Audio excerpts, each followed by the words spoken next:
You're watching Mick and T Sports Report on CHCO.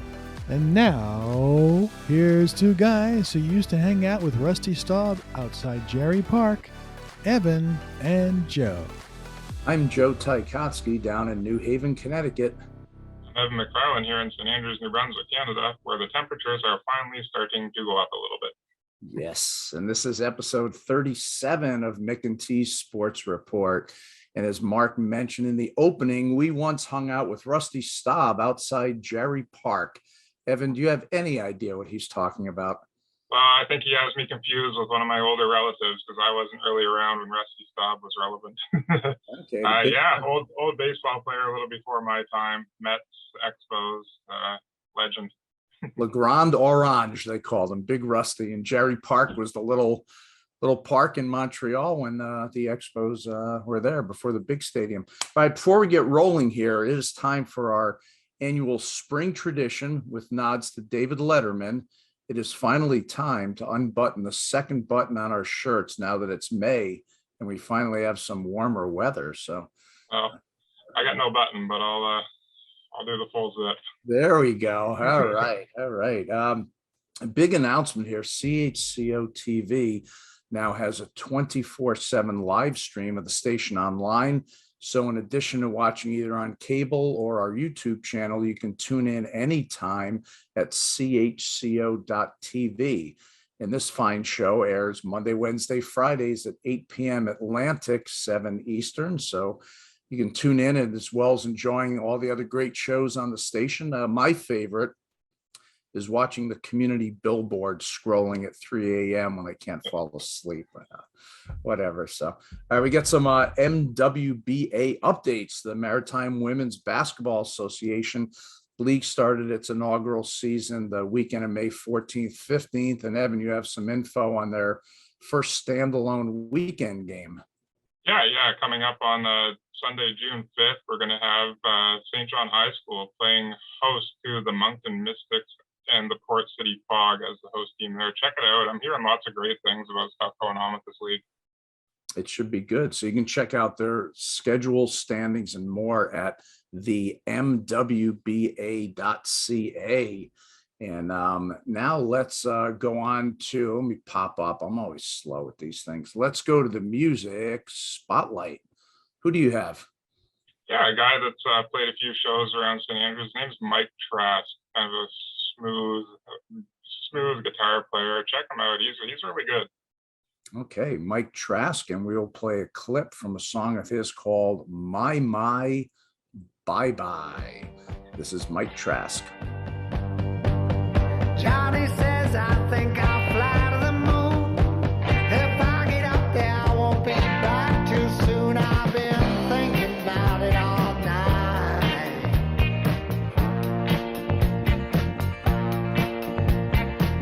I might keep going, I might fly to the sun. They ain't got no money there, they ain't got no guns. I've been thinking about you all night. I think I'll fare out all right.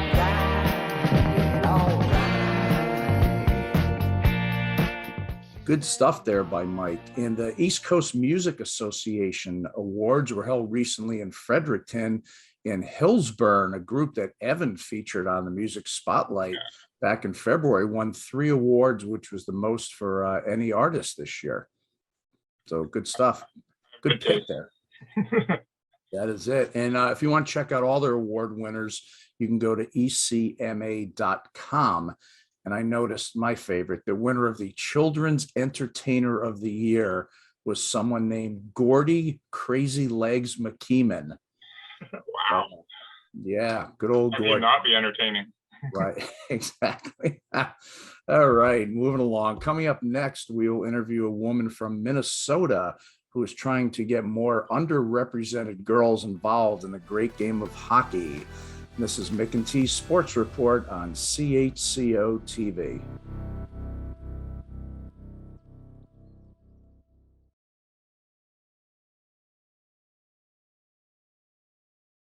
Welcome back to Mick and T's Sports Report on CHCO-TV. Our first guest was born in St. Louis and moved to Minnesota at age 12.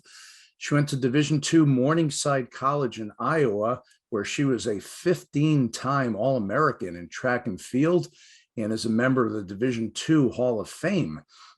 But she is now known as the co-founder of the Hockey Niñas and Minnesota Unbounded, both youth hockey clubs whose goal is to help grow hockey with underrepresented girls. Let's welcome in Meredith Lang. Meredith, welcome to the show. Oh, thank you so much for having me. Yeah, Okay. awesome. Glad to have you on. Tell us how someone that was a track All-American ends up starting these two unique hockey clubs for girls in the area. Yeah, when you have kids, they dictate your life. And I did think that I was having track stars, but no, that's not the case. My daughter came to me telling me that she wanted to play hockey. And, that kind of came out of left field. But as a parent, you just kind of figure it out. And, when she started, I just noticed that there weren't a lot of other BIPOC players out on the ice. So Black, Indigenous, players of color. And so for me, it was just, my passion to be able to find a space for her to, feel seen and have people that she can look up to. So that's kind of how the Hockey Niñas started. And eventually on that journey, I met up with Tina Campa, and she wanted to do the same kind of thing and had the same vision from the coaches' side. So we just merged our vision together, and Minnesota Unbounded was born. How long ago did that start? Yeah, so the Hockey Niñas started back in 2018. And so we were just, out on social media, just trying to get more girls of color to play. But Tina and I met actually about a year ago, and Minnesota Unbounded has just started. We're in our infancy. So we've been going for just about a year. Okay. Evan. Yeah, I guess stemming from that, you're a year into it now. So what are some of the obstacles that you faced, and how has the general reaction been from the established girls' youth hockey clubs in your area? Yeah, I think for us, we are really lucky that we are here in Minnesota, and every community pretty much has, a hockey program. So for us, just being able to get available ice time and things like that, that's where the obstacles originally started, was where do we go? But our communities have really, stepped up and been able to help us out. The most expensive is ice and jerseys. And so we're just really blessed to be in a situation where our community has given us subsidized ice. So that's really helped us keep the cost down for our players, as well as, our families really represent about 20 hockey associations in the metro. And so that's really nice, because for us, we are a tournament team. We practice once a week, and we go to 1 or 2 tournaments a summer.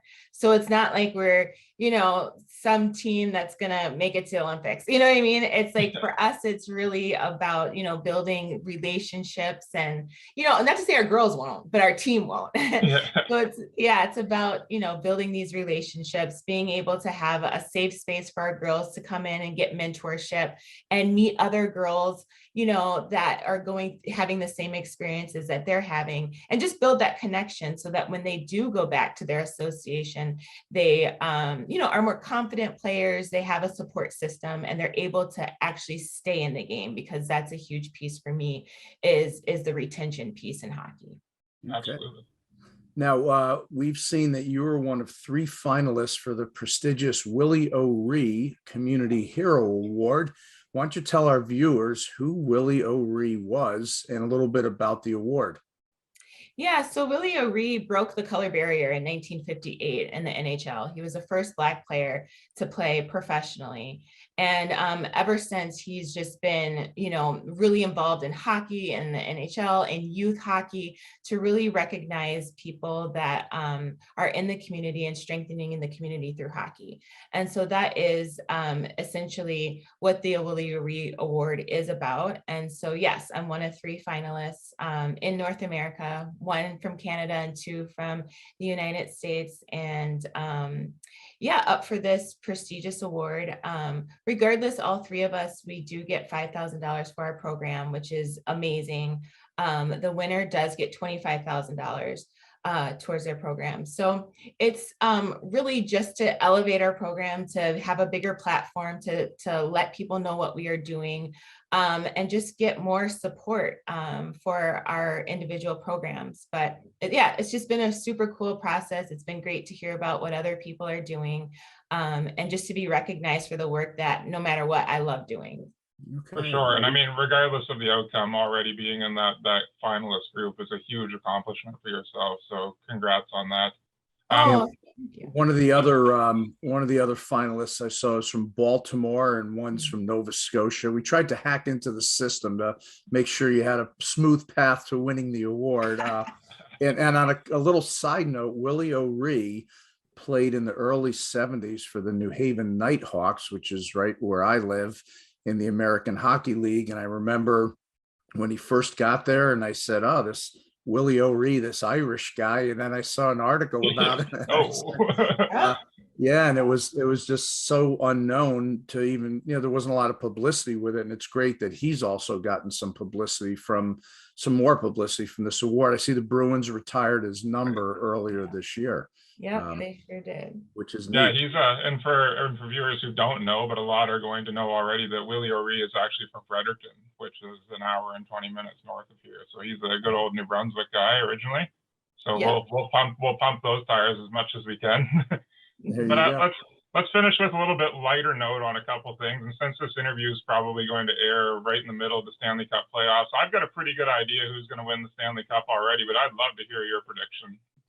Well, I mean, of course, it's going to be the Minnesota Wild. I mean, they're just trying to keep the playoffs interesting, letting St. Louis take that first game at home. So I know that they're gonna, come back and play, the way they know how to play, and win this series. And let's just say 5. Oh, wow. Well, I mean, but we'll get a couple games in Toronto at least. Yeah. I'm so old school. I could just still think of them as the North Stars. I can't wrap my head around calling them the Wild, but and before we let you go, our little research team dug deep and told us that your younger brother, Matt, played the part of the goalie for Team Trinidad in the 1994 movie D2, The Mighty Ducks, which starred Emilio Estevez and had cameos by Kareem Abdul-Jabbar and Wayne Gretzky. How did that come about? Wow. I know. I still heard about that because I wish I was there too. But it filmed in Minneapolis, and that's actually at the rink that he was, that was his home rink where he was playing at, and they just had an open call, and he went, and next thing we know, he's getting this part, and will always be known as a Trinidadian goalie, and I just think it's super cool. It's the best. That is the best movie ever made. That is my childhood in a nutshell right there. 5 a.m. D2 before going to a hockey game at 6 o'clock in the morning. Right. Yeah. Yes, exactly. Forget Miracle on Ice. It's too. Yeah. I just want to quickly, before we wrap things up, I had a couple background pictures. Here's one of your teams in sort of a good old locker room situation.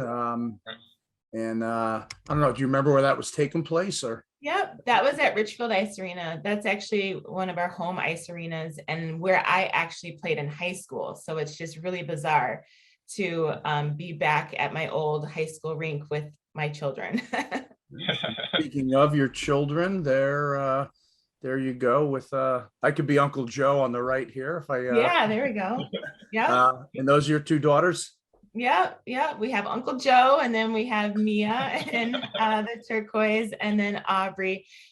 She's in the blue, and yeah, that was taken a couple years ago. Now they're 13 and 11, and yeah, we're gearing up for high school hockey in a couple years. It's just crazy.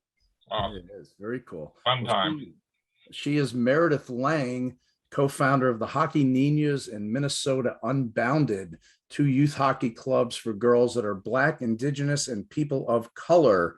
And Meredith, thanks so much for being on the show, and more really for the important work that you do. It's much appreciated by loads of people. Oh, thank you so much. And again, thank you for telling our story, because the more people that hear about us, the more that we can just continue to grow the game. No, it's certainly our pleasure.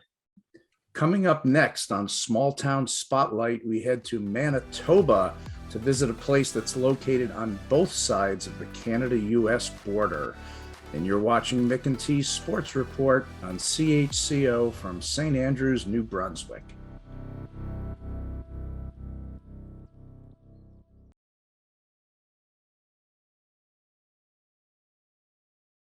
It's time for another edition of Small Town Spotlight here on CHCO-TV. You can watch our show on the station's YouTube channel, but now that CHCO is available throughout the world 24/7 online at chco.tv, you can watch our show if you live in Wagga Wagga, Australia, Christmas Pie, England, or the town simply known as A in Norway.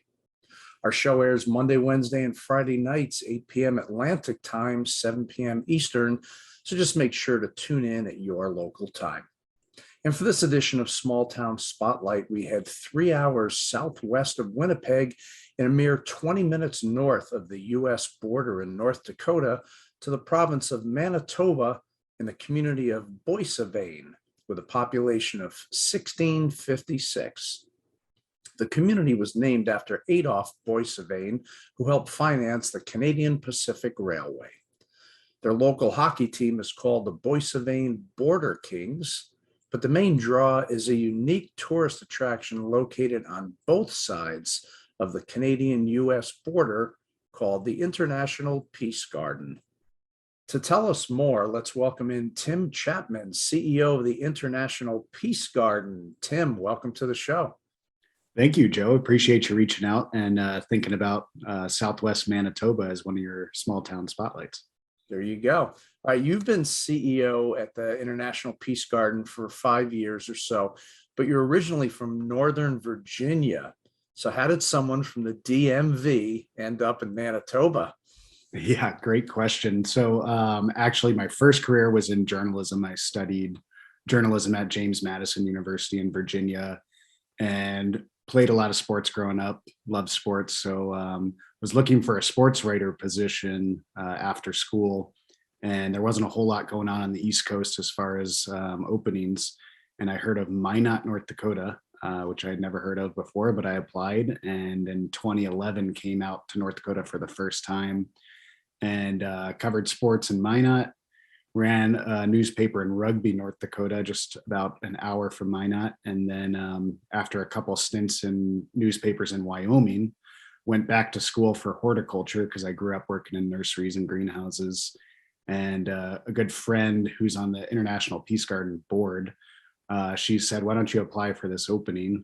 You have a communications background. That's what it's really about, is interacting with people and getting the garden back up to speed. So didn't really think I would get the position back in 2018, but really grateful for it because it is one of the most unique institutions in the world. And we're doing a lot as far as development and celebrating our 90th anniversary this year with a good outlook looking ahead to the centennial in just 10 years. Nice. Now, give us a quick history of how the Peace Garden came about and how it's funded. Yeah, great question. So in 1928, 1929, there were a group of gardeners as part of the National Association of Gardeners, which is now the Professional Grounds Management Society. And it was really led by a gentleman named Dr. Henry J. Moore out of Islington, Ontario. And Dr. Moore got folks primarily in the Toronto and New York City areas to really think about, we have, as Canadians and Americans, the longest unfortified border in the world and just a great relationship between two countries. So they thought, as gardeners and horticulturists, that it would really make sense to develop a peace garden along the border. And early thoughts were Niagara would be the spot. And fortunately, there were some really great individuals in North Dakota and Manitoba in the heart of the continent that said, it really belongs right in the middle between the two coasts. So the Turtle Mountain region of North Dakota and Manitoba is this beautiful forested plateau above the prairie, about 700 feet above the prairie. And there's just a beautiful set of wildlife, birds, natural ecology that lent itself not only because of its central location, but because of the natural beauty to being a great spot for the International Peace Garden. So in 1932, they actually dedicated the land. The Dominion of Canada and the state of North Dakota at the time donated almost 2,400 acres to the project. And on July 14th, 1932, an estimated 50,000 people traveled across the prairies to get to the site. And at that time, there were no paved roads. Right.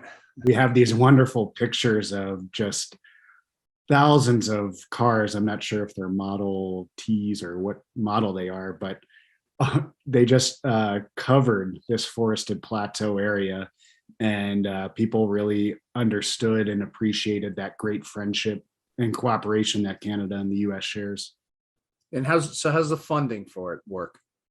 Yeah, so the funding is we get a general operating grant each year from Manitoba and a separate one from North Dakota. And throughout the decades, there have been different private and corporate sponsors. And the Parks Canada also contributes a little amount each year, which is incredible to have that kind of support on both sides of the border. And as we look ahead to our centennial, one thing we're really focused on is making that funding more of a public-private partnership. The governments have really done a great job of kicking in, especially in the last few years. And we're really focused on making sure that we honor those public dollars by seeking out some more support outside of the public sector. Okay, now with the physical, and I'm going to be popping up some pictures here and there in the background, the physical setup of the IPG, what's on the Canadian side and what's on the US side? Yeah, that's a great question. That's a beautiful shot you got there. So about 2/3 of the land actually falls north of the line, about 1/3 falls south. And that water channel behind you is the 49th parallel. So when the majority of visitors come to see the great floral displays in the summer, they're walking along the channel, standing on the terraces, taking photos with one foot in either country. And at the time in the 30s, when the garden started to be built out, there was less forest intact on the south side. So a majority of the development and infrastructure has happened south of the border in the garden, whereas the founders thought it'd be fitting to really make sure as much of the natural landscape as possible be retained. So much of what's north of the border is lakes, wetlands, our trail system. But there are a couple key buildings, including the Eric F. Willis Pavilion. That was a Canadian Centennial project dedicated in 1967. And that is one of the only buildings for rental space for weddings and a variety of events that overlooks one of our lakes.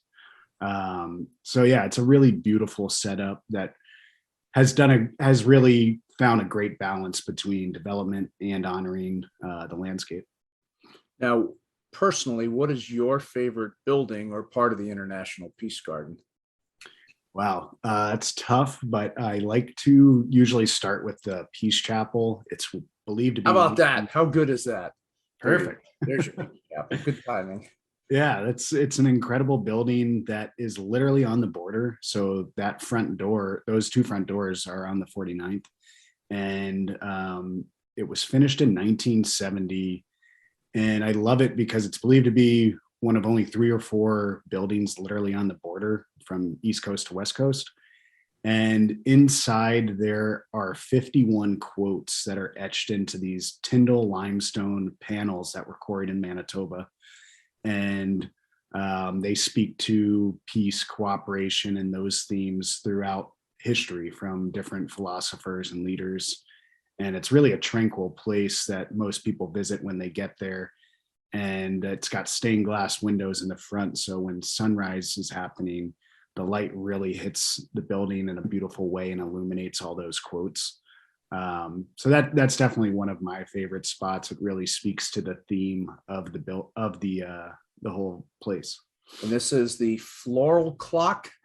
Yeah, that's the Floral Clock, one of our staples every year. The design changes from year to year. And in 1966, the Boissevain Watch Company actually donated the original clock because they had a manufacturing plant in nearby Rolla, North Dakota that made some of their parts. So it's a great example of how things change from decade to decade and different partners came about and really valued and wanted to support what we stand for. Great. Well, the International Peace Garden's website, which we'll be posting on the screen here, is peacegarden.com. And they also have a nice Instagram account at International Peace Garden. He's Tim Chapman, CEO of the International Peace Garden in Boissevain, Manitoba. And Tim, as I tell all of our small town spotlight guests, if you're ever back in the States and you're down New England way, please stop off in good old New Haven, Connecticut, and I will treat you to some of our world famous thin crust pizza, and maybe you can bring some back to both sides of the border. Yeah, sounds great, Joe. I won't turn that down. Thanks so much for being on the show. And we're back. And what a great interview there from Manitoba, and an awesome job by Meredith Lang. It's such a great story, great interview. I mean, with sports nowadays, inclusion and diversity is such a huge thing. And it's amazing to see somebody like that taking charge in her area. So props to her. She did. She's doing some good stuff. Okay, let's go right to the shout outs. And for this episode, it will be my turn. So I'll give it up to two basketball coaching friends of mine who we missed back in March. Joe Frager, the retiring women's coach at Division I Fairfield University, went out in style by winning his league tournament and qualifying for the NCAA tournament, March Madness, where he played Texas on the road. And also a shout out to Jimmy Economopoulos, try spelling that one, the boys coach at Daniel Hand High School in Madison, Connecticut. And Jimmy and his team won the school's first state championship ever in boys basketball. Congrats, Jimmy, to you and your team, and also congrats on having one of the best handles we've had on this show so far. Lastly, I'd just like to throw in a little plug. This year, the Andrew Bartlett Memorial Golf Tournament is coming back for its 10th installment after a couple of years off due to COVID cancellations. I'm happy to have this back. This tournament means a ton to me, as Andrew is a good buddy of mine. That's going to be on July 9th. So right now, we are just a few weeks into the planning. The tournament is full. There is a wait list, but there is a massive silent auction that goes on during the day. The restaurant's going to be open. There's going to be music playing. So I encourage everybody to swing out, take a peek at some mediocre golf, make some bets on some items, and just come out and show your love for a guy who is one of the best. Great cause. And we'll make sure we remind everyone about that in one of the upcoming episodes also. Well, that is it for episode 37 of Mick and T's Sports Report. I'm Joe in New Haven. I'm Evan here in New Brunswick. Thanks to CHCO-TV station manager Patrick Watt and editor Florence Mitchell, who celebrated a birthday last month that we somehow missed. Florence, Evan said your gift is in the mail, so that should be coming. They do a tremendous job of producing and editing a show that will be preempting the Stanley Cup playoffs on every TV network throughout Canada for the next month. So get your hockey fix somewhere else. And we're very busy right now. Now that we've once again come to the end of another show in honor of the Stanley Cup playoffs, we'll leave you with peace, love, and pucks. Go Leafs. Go Leafs, exactly. This is Mick and T's Sports Report on CHCO-TV. We'll see you next time.